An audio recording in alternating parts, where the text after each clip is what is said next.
क्या आप जिन्नात, काला जादू या इस तरह की और चीजों पर भरोसा करते हैं, या फिर लाश के साथ जिंदगी गुजारने को सिर्फ जहनी बीमारी समझते हैं?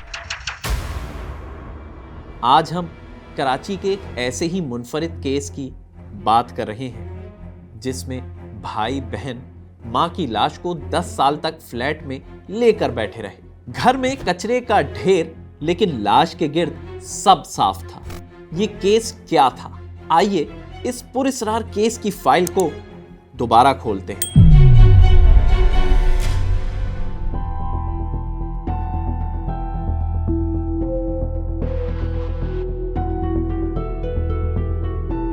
इस केस के 3 अहम किरदार थे। एक ज़किया खातून जो स्कूल टीचर थी, तलाक के बाद अकेले अपने बेटे कैसर और बेटी शगुफ्ता की तालीम और तरबियत का खर्चा बर्दाश्त कर रही थी। उनका बेटा कैसर, जिसने ICMA किया और निजी बैंक में मुलाजमत करता था, उनकी बेटी शगुफ्ता उर्फ शाजिया, जिसने BCom किया हुआ था। 13 फरवरी साल 2020 मैं घर पर मौजूद था कि अचानक सुबह 5 बजे मेरे फोन पर एक कॉल आई। मेरी सोर्स से मुझे बताया कि गुलशन इकबाल ब्लॉक 11 से महबूब नामी शख्स को गिरफ्तार किया गया है, जिसने अपनी बहन का ढांचा कचरा कुंडी में फेंका था।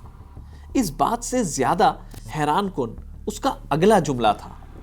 यह ढांचा 10 से 12 साल पुराना है, जिसे इस औरत के बच्चे फ्लैट में लेकर बैठे रहे। यह बात सुनकर मैं हैरान रह गया। मैं फौरन गुलिस्तान जौहर थाने पहुंचा। वहां मेरी मुलाकात ढांचा फेंकने वाले मुलजिम महबूब से हुई। वो 65 साल तक का था, बात करने से इनकार कर रहा था और अपने आप को BP और डिप्रेशन का मरीज बता रहा था। फ्लैट से लाश किसने निकाली थी? लाश मैंने निकाली। कब? यानी परसों निकाली थी, उससे पहले। अच्छा, लोगों ने बताया था, इलाका मकीनों ने, कि यहाँ से बदबू आ रही है, या खुद कहते? नहीं, मैं खुद गया था। तो अंदर गया था, क्या पता चला, कैसे पता चला कि लाश अंदर रखी हुई है? मैं तो कचरा ढूंढी तो पता भी नहीं था कि लाश अंदर है। लाश थी या खाली हड्डियां थी? हड्डियां। अच्छा, आपको पता था आपकी बहन का इंतकाल हो चुका है? नहीं। कहानी को यहां रोकते हैं और उन लोगों से बात करते हैं जो उस वक्त उस फ्लैट में दाखिल हुए थे। उस केस के तफ्तीशी अफसर इनायतुल्लाह और कैसर के बचपन के दोस्त दानिश करीम से। जब घर खोला तो वो ऐसा सीन था, आप सोचे वो फिल्मों में भी नहीं होता ऐसा सीन। जैसे ही दरवाज़ा खुला तो वहाँ 3 ठप्पियाँ बोरियाँ लगी हुई थी, थैलियों के उसके अंदर कचरे जमा हो जाए। पहले कमरे में, दूसरे कमरे में, तीसरे कमरे में, चौथे कमरे में, चारों कमरे में थैलियाँ थी कचरे की, और बेड पड़ा था जिसपे आंटी की लाश थी जो 12 साल से पड़ी थी। उन्होंने गैलरी के अंदर कोई थैली नहीं रखी, क्योंकि गैलरी के अंदर बाहर से दिखता था।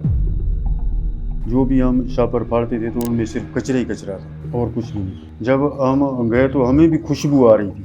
मकसद इतना सेंट वगैरह वो जो है ना, जो भी उन्होंने इस्तेमाल किया, उसकी खुशबू बहुत। ये कराची की तारीख का एक मुनफरिद केस था जिसने सबके दिल दहला दिए थे कि एक लाश कैसे घर पर रखी जा सकती है। हैरान कुन बात यह थी कि कैसर और शगुफ्ता वालदा की लाश के साथ उसी घर में काफ़ी अरसे तक रहे। एक अच्छी वेल एजुकेटेड फैमिली, पढ़े लिखे लोग, मिलना जुलना बहुत अच्छा। एकदम से ऐसा पता नहीं क्या हुआ, इन्होंने लोगों से कट ऑफ कर लिया।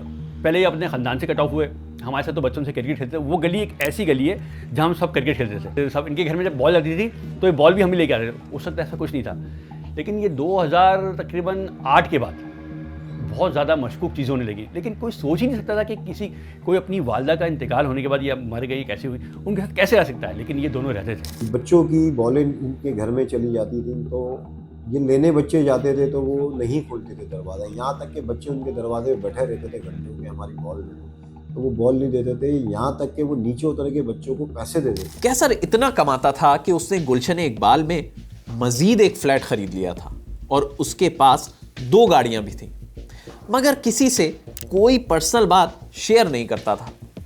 घर के अंदर भी किसी को नहीं बुलाते थे और ख़ासकर साल 2008 के बाद से तो जैसे इस घर में रहने वालों को कुछ हो गया था। वो घर से सिर्फ काम पर जाते और फिर वापस घर आ जाते।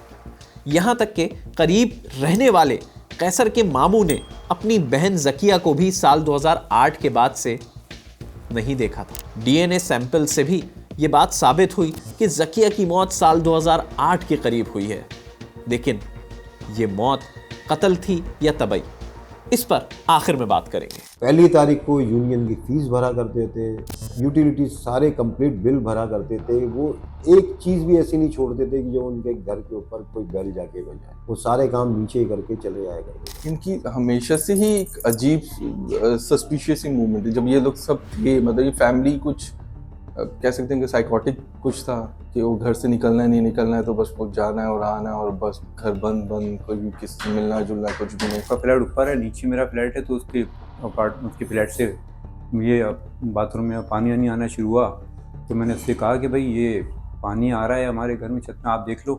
तो थोड़ा वो घबराया, तो कह रहे हैं अच्छा मैं देखता हूँ। फिर उसने किस तरह से मुझे अपने घर में आने नहीं दिया। उसने दरवाजे को ताला लगा के रखना, बस नीचे वो अपार्टमेंट में रहता था, फ़ोन करके बस इधर उधर घूमता रहता था अपार्टमेंट में। बाकी ये कि अंदर घर में किसी को भी कुछ नहीं दिया, हत्या कि यूनियन वाले भी नहीं घुस पाते थे उसमें। कैसर और शाजिया का घर में कचरा जमा करने का एक मखसूस अंदाज था। सब कचरे से भरे शॉपर्स को घर में मुख्तलिफ अंदाज से सजाया गया था। लाश और कचरे की बदबू बाहर ना जाए, इसका भी पूरा इंतजाम उन्होंने कर रखा था। तभी घर से 250 के करीब खुशबू वाले कीड़े मार दवा के स्प्रे और परफ्यूम्स मिले थे। और एक ही कलर का बैग, ब्राउन रंग का बैग। जितना भी पूरे घर में मैंने कचरा देखा वो एक ही कलर में था, थैली में ब्राउन रंग का। और उनकी थप्पियाँ 3 से 4 फीट के ऊपर थी और बिल्कुल डिसिप्लिन की तरह रखी हुई थी हर जगह, चाहे वो किचन हो या वॉशरूम हो। सिर्फ गैलरी में नहीं रखा था और बेड के इर्द गिर्द नहीं था बस। सवाल करा तो कैसर से पूछा मैंने एक दफ़ा कि यार आपके घर से स्मेल क्यों आती है? तो वो मुझे जवाब देता कि मेरी गैलरी के अंदर कबूतर वगैरह है, तो इसकी वजह से हवा स्मेल आती है। यहाँ तक कि दरवाजे के अंदर रबड़, बहुत मोटा उन्होंने रबड़ भी लगाया हुआ था कि कीड़े मकोड़े भी घर से बाहर ना निकले। आते जाते मुलाकात होती थी, लेकिन खुशबू बहुत लगी होती थी इसमें। जैसे ना, जैसे पता नहीं खुशबू की बोतल तोड़ ली अपने ऊपर, उस पर लेट के उड़ गए, क्या था, तो खुशबू बसते रहते थे। ये कहानी ऐसे ही चलती रहती क्योंकि कैसर और शाजिया खुद साफ सुथरे रहते थे। कहीं से देखकर अंदाजा नहीं होता था कि इनके घर में मां की लाश और इतना कचरा मौजूद है। पड़ोसियों ने जब ज्यादा सवालात शुरू किए तो इन दोनों बहन भाइयों ने रिहाइश गुलशन इकबाल ब्लॉक 4 के अपार्टमेंट में कर ली। लेकिन मां से मिलने या फिर आप ये कहें स्प्रे करने रोजाना आते थे।